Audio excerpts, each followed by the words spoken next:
Hey everybody, it's good to be with you. I'm glad you made it. However you got here, however it is that you're tuning in, I'm glad that you made it, of course. My name's Jeff. I'm one of the pastors here, and I got to tell you, we got a lot to cover today, but I just want to tell you, if you're a person who's like, maybe you're a little bit curious about Jesus, maybe you're not yet convinced kind of who he is, I just want to tell you, you're in good company.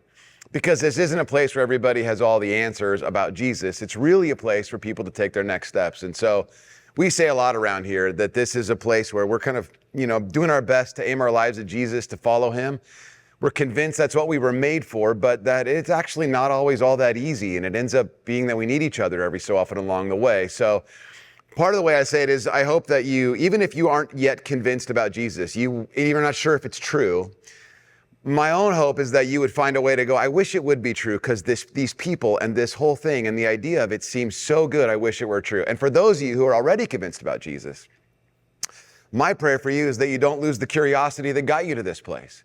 So however you came in, whatever it looks like, whatever your next step might be, our prayer is that you can take it with us together. So like I said, a lot to cover today, but let's just go through it together. Let's get right to it. Now, if you were to scan any social media for the word or the hashtag blessed, you'd get a predictable cascade of images. You would get things like this. You would get people's, vacation photos. Here's a really cute family on vacation.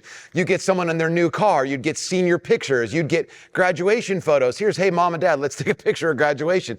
You'd get someone taking a picture of avocado toast. You'd get a proposal. Again, all of these things, blessed, right? You'd get a proposal. You'd get a promposal. You'd get cute babies and you'd get concert selfies and you'd end up looking at puppies, of course, and you'd get someone taking a forced perspective of the sunset and it would just be perfectly capturing the idea of what it is to be blessed. Blessed. There's a script for being blessed and we're all just trying to follow it in some way or another because we all believe if we could get it, we would have some experience of some kind of happiness. A couple weeks ago, we started a series called The Happiness Machine. And in it, what we've been saying is that happiness is, at least in terms of the way we've been defining it, is like a kind of a placeholder for words like completeness or wholeness or fullness. And in effect, really what we're looking at is really we're trying to find something that's missing. That's what happiness is. Happiness, in effect, is really the search for a completeness. So we're all trying to find that missing thing. And if we find it, we're convinced we'd also find happiness. But we've all had this experience, the it of finding it, whatever it is. It's either far less than advertised, or it does kind of measure up the euphoria that we experience from finally getting whatever it is that we thought was missing. Well, it fades or it passes away. So what happens for us, the more we kind of are chasing after a thing, it just means the more we chase more, and we're hoping to find something that will get us to a place of being complete. But that's the happiness machine. It just leads us to a constant place, the way the world kind of works in it. It leads us to a place where we're constantly hoping to find something we just can't quite find. The Bible says it like this: the world and its desires, they pass away. They just aren't quite where they aren't just quite what they're supposed to be. They keep promising a thing and maybe we experience it for a little bit and it's never just quite enough. It just fades away. And so we wonder, is this blessed? Whatever life that we've got, is this what blessed looks like? Is this as good as it gets? And then after the feeling's gone, after all those things that fall into that category of being blessed, if they're gone, are we still obligated to say that we're blessed? I mean, maybe we're using the word incorrectly. Or maybe we've emptied it of all of its actual meaning, or maybe we've defined it correctly, but maybe we're just misapplying the word blessed. Maybe we're not really sure. It may come as a surprise to you that the simplest definition of the word blessed is actually the word happy. But still, most of us have an experience of the idea of blessed as being something that's just merely the lived experience of our fulfilled wishes. Like when we talk about the idea of being blessed, it's just sort of the universally agreed upon kind of milestones and reasons to celebrate our successes. That's what that looks like. And so when we use the idea of like blessed or the hashtag blessed, we're actually saying it's just sort of, look, I'm living the experience of my fulfilled wishes. My dream has become my reality. I'm happy. I'm blessed. You see, as we think about it, that for us, at least in our own experience, the best possible life would probably be described as the blessed life.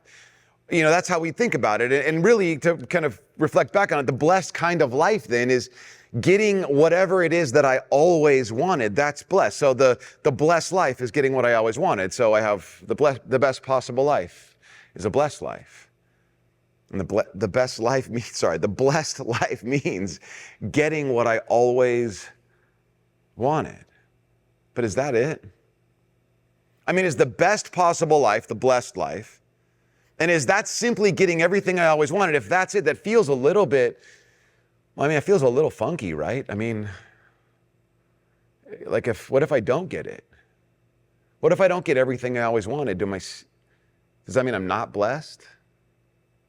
I mean, if it is the goal to have everything I always wanted, then basically we're trying to carve for ourselves a particular pathway to be what would essentially just be called a spoiled brat. We're trying to become something that we don't even like.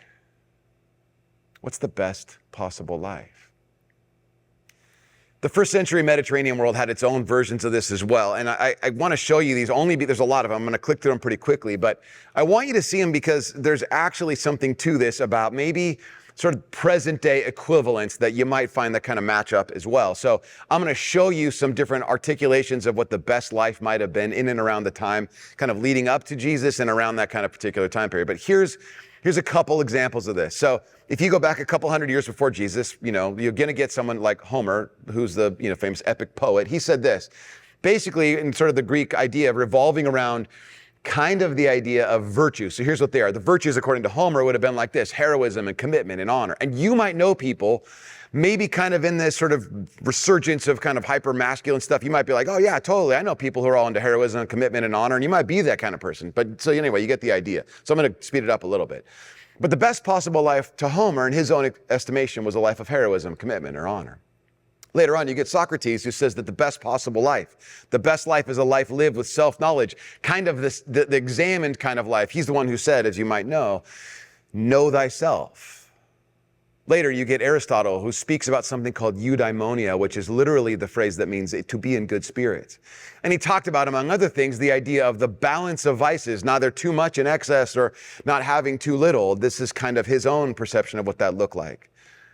And then you get Plato. Plato talked about this, and this is going to sound probably pretty familiar to a lot of us, but it's this idea of what he would call the soul harmony with the spiritual forms. In other words, trying to figure out how to marry the part of my life or myself that is invisible to the parts of the world that are also invisible. Because the material world, in his own estimation, really didn't matter. So the only thing we were supposed to be doing is lining ourselves up with a spiritual kind of undercurrent. In fact, later on at the time of Jesus, which was much later than this, you actually have a lot of people trying to map something like this onto Christianity, and it forms kind of a weird version of Christianity people actually still do to this day.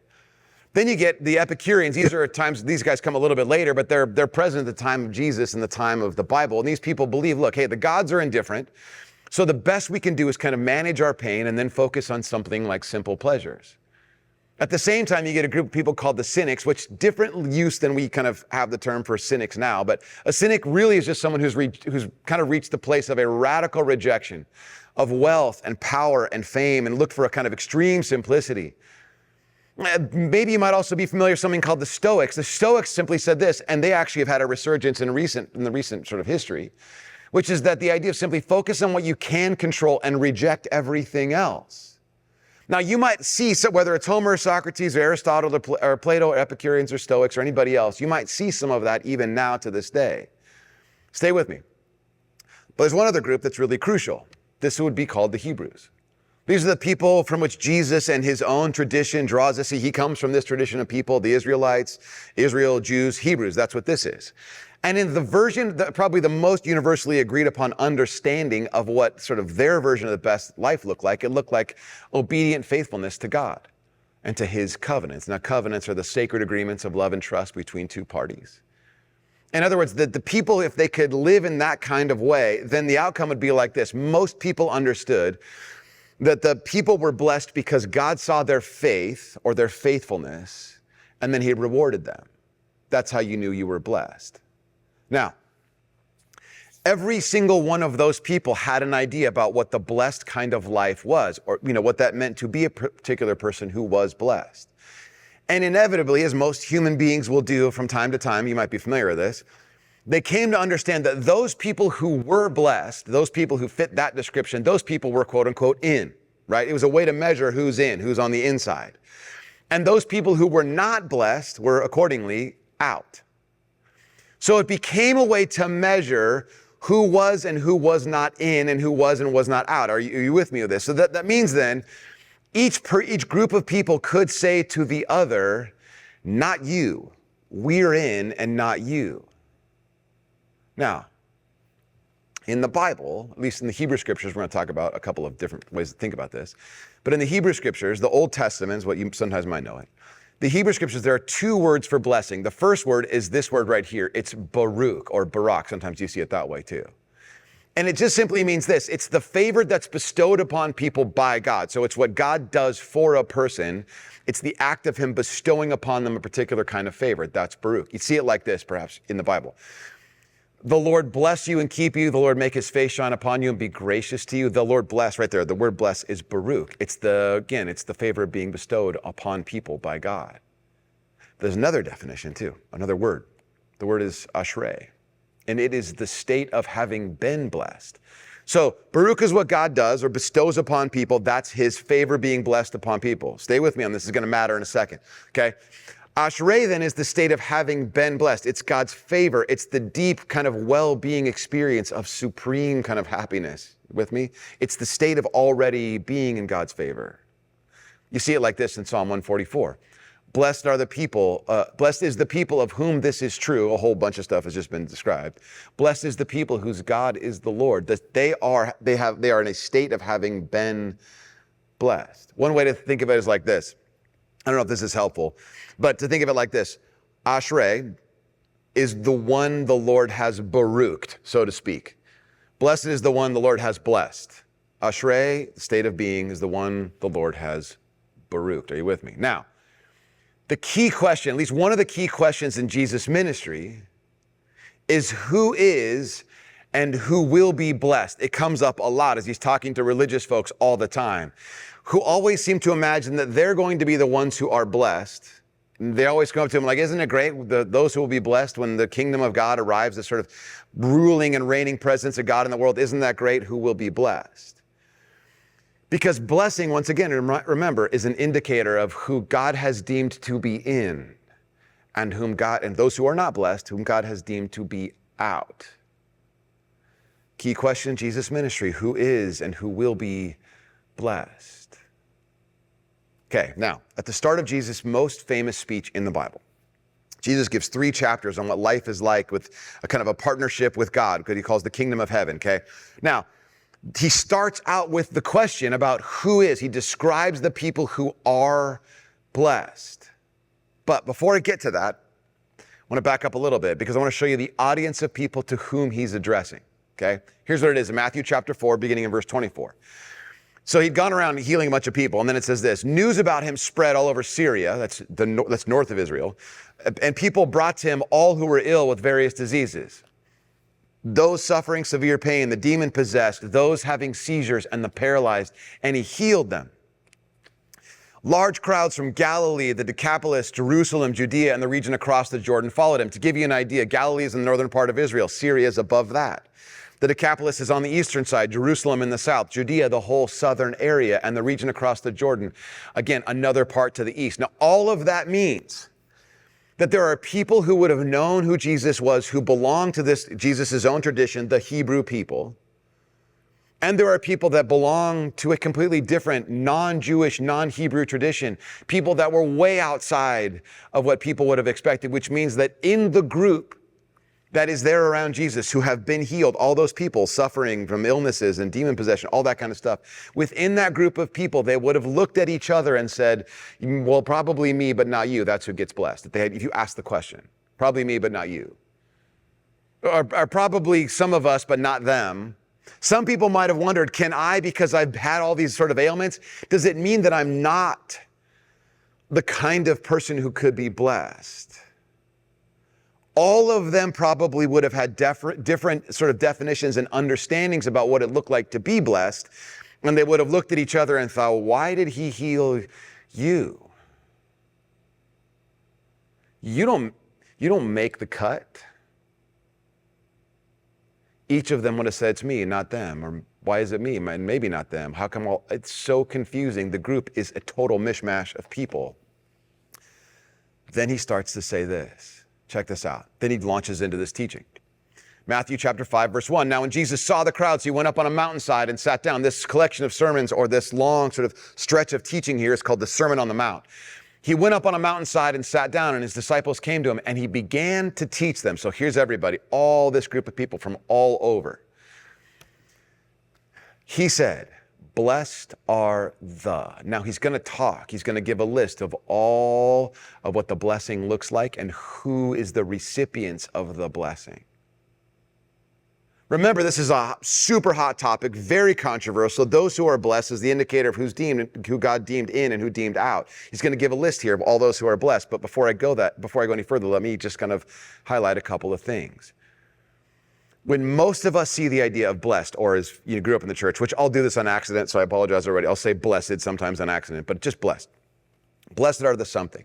When you and I see the term blessed, a lot of people will go to a place where we say, look, what good do I have to do to earn God's blessing? As if Jesus is going to give a list here. Hey, look, if you want to be blessed, you got to act like this so that you will receive a blessing. Okay? Right? Now, because religious people, deeply religious people, they really love this, gravitate towards this idea. Because if I can do a thing and earn a blessing, what I know also is if it's earned, it's owed. If it's earned, it's owed. What that means then is if I do enough good things, if I live in a particular way, if I give my money the way I'm supposed to give, or I help old ladies across the street, or I don't swear all that much, or I don't watch that show that the other people watch, or whatever you can imagine the list, make up whatever you want. If I can do all of those things, then I'm owed blessing. This is how the religious taught at the time of Jesus. It's how they experienced life. It's how they were confused all the time. And I have to tell you, as a person who this might not surprise you, is that this is actually, I gravitate to this all the time. So much of my life, I realized I was looking at God going, look, God, I did the thing. I didn't do that other thing that all those people are doing, and now I feel like you owe me, and it hasn't arrived yet. How come the thing that I thought we had a deal about hasn't worked out? I earned it, and now you owe me. God, I'm in the position of control here. You're supposed to do. We're under a kind of contract, and you owe me. Those people didn't do the thing that I did, and they somehow managed to get some stuff, and they don't deserve it because they didn't earn it. What tends to happen when we look at the idea of what is a blessing, we tend to think about, I have to do a particular thing, then God will give to me the blessing that I'm owed. But that's not what we see here. The word blessing that Jesus uses here, the word that's translated from the Greek, the word is makarios. That word is the Greek translation of the word ashrei. Now, why that matters is this. Remember that ashrei is the state of having already been blessed. So Jesus is describing to people, he's not using the word, hey, if you want to be blessed, then you should do these things. He's describing this as you have the state, you are already, these people I'm about to talk about are already blessed. He's speaking to a whole group of people, remember, on a hillside. These people have already been blessed. Like maybe he's trying to tell them you might have thought or understood that you have to go out and chase a blessing you have to chase a happiness, or you're chasing something that you already have. That changes a lot of things. Because the question then isn't how do I live so that I can get blessed? The question instead is, well, because I'm already blessed, well, how then shall I live now? Those are really different things. Not how do I do all the right stuff so God can owe me, but instead, how is it that because I'm already blessed, then how do I live out of that? If something is already true, then how do I live out of it? It's way different. Now, Jesus will give this list, which I'm going to show you, of the blessings here. And I want to show you, sometimes it's referred to as the Beatitudes. It's just a Latin word for the word blessing here. Now, and by the way, we could spend a week on every single one of these things, and I'm just going to really quickly kind of go through these to give you an overarching framework. Remember, this is the lead-in to his talk about the most important stuff about what it is to belong to him and his kingdom. This Sermon on the Mount, he just starts out with, here's a whole list of who's happy, blessed. Here's what it is. These are the people who are the people, according to Jesus, who are blessed, who are already in the state of having this favor. Here's what it looks like. Blessed, there it is. Blessed are the poor in spirit, for theirs is the kingdom of heaven. Blessed are those who mourn, for they'll be comforted. Blessed are the meek, for they will inherit the earth. Blessed are those who hunger and thirst for righteousness, for they will be filled. Blessed are the merciful, for they will be shown mercy. Blessed are the pure in heart, for they will see God. Blessed are the peacemakers, for they will be called children of God. In verse 10, blessed are the persecuted because of righteousness, for theirs is the kingdom of heaven. Now, I'm going to go back over this in a second, but I want you to see there's another layer here. This is describing the kind of people who are already blessed. Not if they did these things, they would be blessed, to make sure we hear that again. There's another layer I want you to see, which kind of summarizes a lot of what's going on here. There's a literary device that's used in the Bible every so often. It's called an inclusio, and it's sort of a literary bracket that's made by a repeated phrase. So you know that the sort of a beginning end of a particular section of a thought or a stream of thought is kind of bracketed by two phrases that are repeated at the beginning and the end of it. So in other words, the repeated phrase is where the emphasis or the theme is of the particular passage. So what I want to show you is there's an inclusio in the actual Beatitudes, the writings here of these blessings. Here's what it is. I want to show you because it will clarify what this is all about. So here's the passage once again, right? And I want to show you, which some of you have already caught it, where this inclusio is linked. Here's where you see it right here. It's about the kingdom of heaven, which means Jesus is describing the way, a particular kind of thing, a particular way of being in his own way of like sort of living and participating in the life of God. That kingdom of heaven stuff, that's what he's saying this is all about. The kind of people who are blessed. The kind of people who are living out of this already being blessed kind of state of things, these are the people who you find in the kingdom of heaven. Now, the kingdom of heaven is always at odds with the kingdom of the world. One way to say it also is that the kingdom of heaven is always at the expense of the kingdom of the world, which means those two things do not overlap in the way that we might want them to. This whole lead into what Jesus is talking about here, which I'm going to come back to and hit a few of these in a minute. But this whole lead into everything he's talking about here, it's basically describing how this kingdom of heaven is at odds with the kingdom of the world. Because if you took a 21st century version of like what it would look like to make our own, at least a couple of sort of beatitudes, a couple blessings, it would look a little bit like this, the 21st century. And you all would relate to this, of course, because we live on planet Earth. Here's what it looks like. Blessed is the one who gets what they want. We would say that's a blessed person. Blessed is the one who gets what they want. Blessed is the one who's upwardly mobile, who's constantly getting more influence or more sort of money or whatever else that might look like. Blessed is the one who has massive influence. I mean, we know that so many, like you ask junior hires now what the number one thing they want to do with their life, what they want to do when they grow up. The answer overwhelmingly is I want to be a social media influencer. Influence. Blessed is the one who looks hot. That's blessed. We know it already. Without even trying, we know that already. And if there's a sacred text that goes with all of these things, it's like books like this. It's Sun Tzu's Art of War. It's Think and Grow Rich, was from the 1930s. It's the 48 Laws of Power, and it's Bigger, Leaner, Stronger. All of these things are the sacred texts of our world now. And Jesus' version of the blessing, he says the whole thing is inverted. Some of you wanted me to leave that list of books up there a little bit longer. Asking for a friend. I was a security. Yeah, anyway, right. I get it. But Jesus' own version of blessing takes the whole thing and flips it upside down. I mean, what Jesus and his followers look like in this kingdom of heaven, it looks like this list once again. Poor in spirit and mourning and meek and hungering and thirst for righteousness and merciful, pure in heart and peacemakers and persecuted. Look, to give you an idea, I'm not going to be able to go through all of these things, to just kind of highlight a few of them. The word meek is something you could probably recharacterize as like just someone who's overlookable.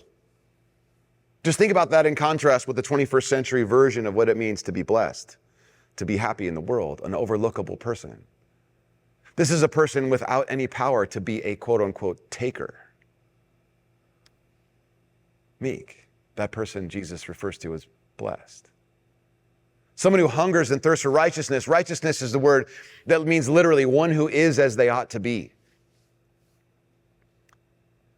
More specifically, it's one who is as they ought to be in relationship to God and to other people. Most often we find out in the Bible and in our own practical experience that when we are as we ought to be toward God and other people, it often comes at the expense of our own self-gain. It means we lose face sometimes. When it comes to mercy, we see in verse 7 here, the idea of mercy. In the biblical sense, the word mercy, this is fascinating. The word mercy actually means to treat someone, whether or not they are, but to treat that person as though they are a member of your own family. It's to extend a kind of familiar sort of relationship with a person. To treat someone as though they're family.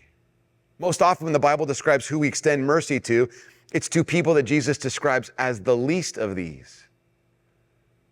Or to use the analogy or use the description from the Hebrew scriptures, it's the trifecta of the most exposed, the most vulnerable, the foreigner, the orphan, and the widow.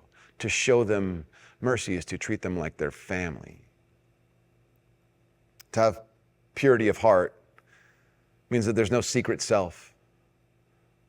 I mean, like most of us have probably figured out, to have integrity, the practice of integrity, to have no secret self, to be pure of heart, we found out that's actually kind of expensive. Costs us a lot to have integrity. I've talked to some of you who have had to make some really difficult decisions to reveal stuff in your own life or to your boss that you've had there, and it cost you a ton. Nobody else would have done it, but you might have even lost a job to do it. It's expensive. When Jesus is describing peacemakers here, you see what's going on. He's describing people not who simply just ignore, who don't start fights. It isn't people who are kind of peacekeeping. These are people who work, who go toward conflict.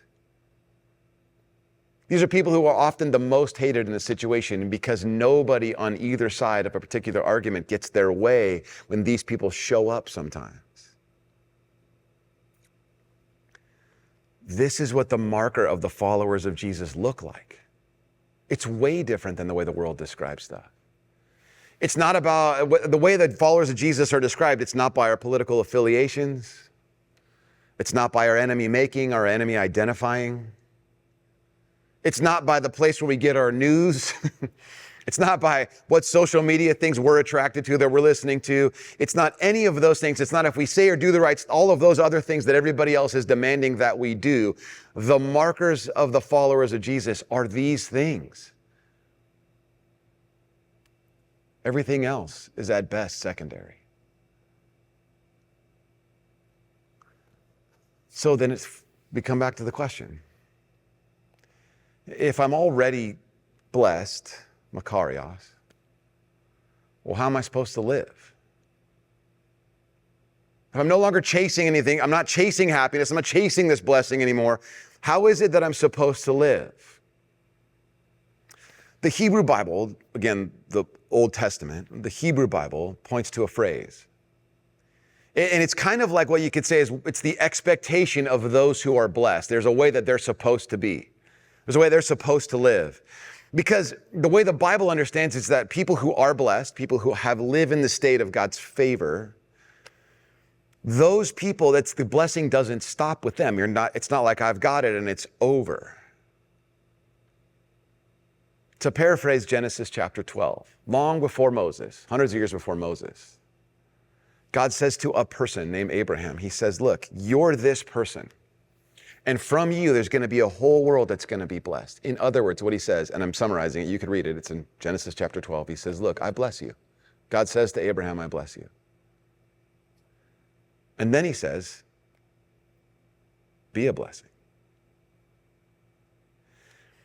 You have been blessed. You will be blessed. You are blessed is what he says. And then he says, it's your job to go and be a blessing. Now, what that looks like, There's a lot of debate about what that might look like in the world. Jesus says he's about to launch into 2.5 chapters worth of what that might look like. He actually gives his followers an image, a word picture to kind of stick to, a way to kind of see what it might look like. And he starts out with the phrase, and I want you to see this, it's just the phrase, you are. You are. Which means that the imperative, the thing you're supposed to do, the thing you and I are supposed to do, comes out of the identity that Jesus is conferring upon the people whom he's declared to be blessed. You are. Whatever it is we're supposed to do comes out of that identity statement. But he gives them a word picture. By the way, I should say it this way also. It's probably worth rephrasing. He doesn't say you should or you ought to be. He doesn't say, here's a list of all the things. No, he just says you are, which means there's so much interpretation that you and I have to do, especially when he gives this picture. Here's what he says, you are the salt of the earth. The salt of the earth.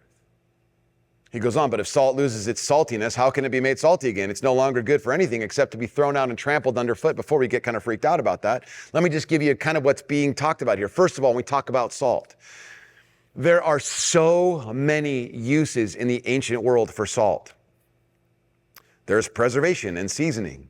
We know salt was a part of the covenants of friendship. People would make friendship covenants, and the salt was a part of that. We know that salt was involved in worship. We know that salt was also a thing that, we know Roman soldiers could be paid in salt.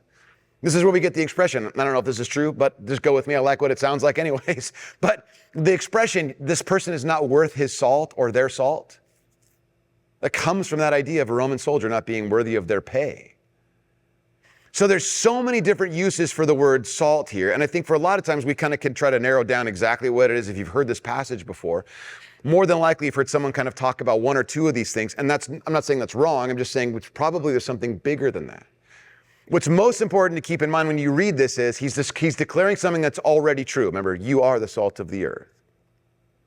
And he's saying that there's a role that salt plays that's way more important than being sort of road dust, as one scholar will say it.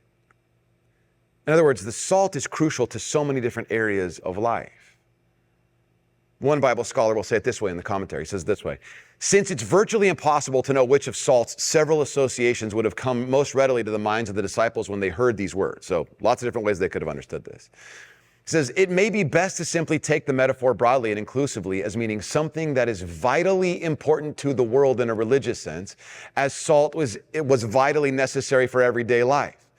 Thus, the disciples are vitally significant and necessary to the world in their witness to God and his kingdom. I bless you. Go be a blessing. Jesus gives a second picture here, which is slightly a little bit more obvious to us. We're familiar with this idea perhaps a little bit better. He says, then you are, again, any of the imperative, the command comes out of our interpretation of what it means to be something as an identity statement. What we're supposed to do flows out of what is already true about us. You are the light of the world. A town built on a hill cannot be hidden.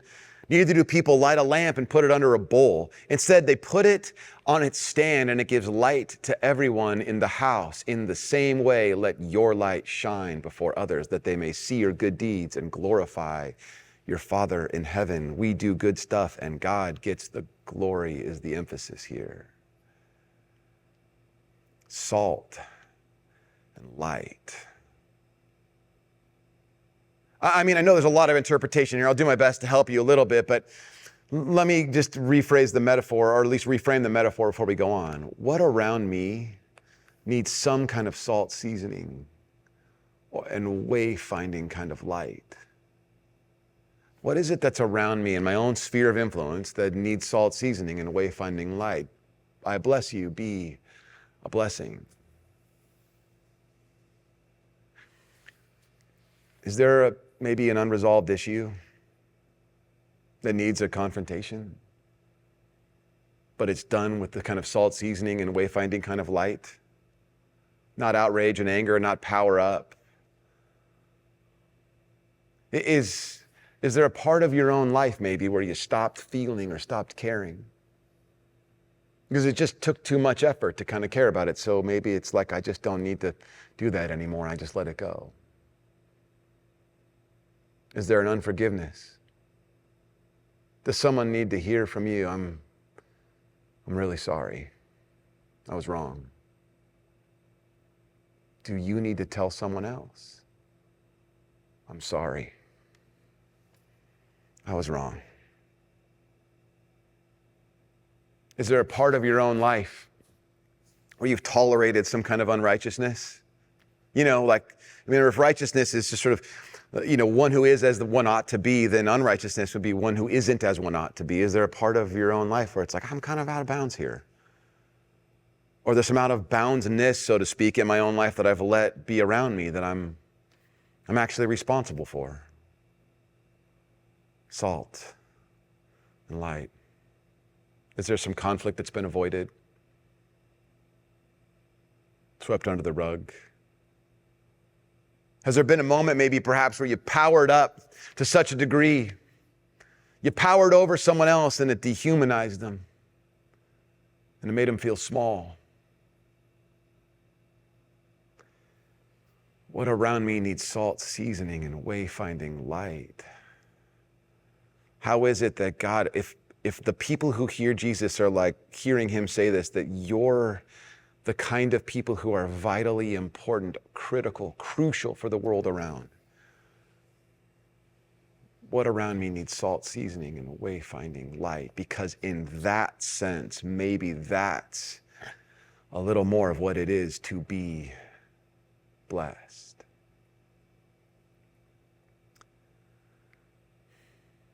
Would you pray with me?